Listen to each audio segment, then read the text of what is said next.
Breaking news है अवासा share कंदासी वारे खां इज्तिमाही लॼालुट जो शिकार नारी नाज़िया चन्ना जे फोत थियण बाद वारे वासी रोडन ते निकिरी आया।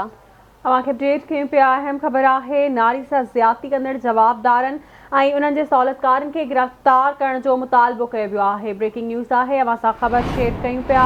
अॻवाणनि ऐलान कयो आहे त नारी सां ज़्यादती कंदड़नि खे सज़ा मिलण ताईं जदोजहद जारी रहंदी। वारह शहर में सियासी समाजी अॻवाणनि ऐं दुकानदारनि फाज़िल राहू चौक ते धरणो हयो आहे। तफ़सील मालूम कंदासीं ज़ुल्फ़कार अली चांडियो खां। जी ज़ुल्फ़कार, अपडेट कजो, कहिड़ा तफ़सील आहिनि?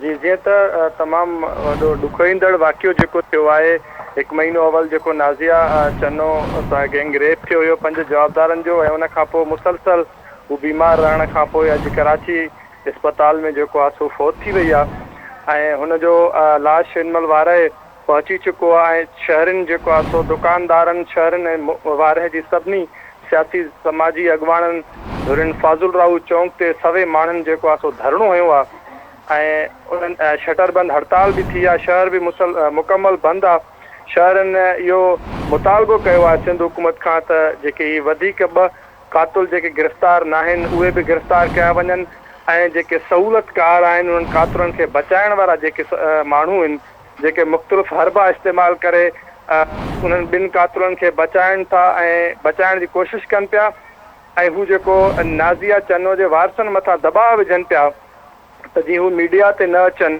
त उहे सहूलियतकार बि वाखा करे उन्हनि जे ख़िलाफ़ बि कानूनी कार्रवाई कई वञे ऐं लाश जीअं ई फाज़िल राहू चौक ते पहुतो आहे, वारह एम्बुलेंस जीअं पहुती त सवे माण्हू आलनि अखियुनि सां उहे उते पहुची विया। सख़्तु नारेबाज़ी कई आहे त कातुलनि जी गिरफ़्तारी जो मुतालबो पिणु कयो आहे ऐं लाश सिविल तालका अस्पताल वारह नियो वियो आहे जिते जेको आहे सो हुनजो पोस्टमार्टम करण खां पोइ वारसनि हवाले कयो वेंदो। शहरनि इहो पिणु जेको आहे सो ऐलान कयो आहे त जेसीं ताईं निंगरी जी तदफ़ीन थींदी ओसीं ताईं शटर बंद हड़ताल हूंदी। जी।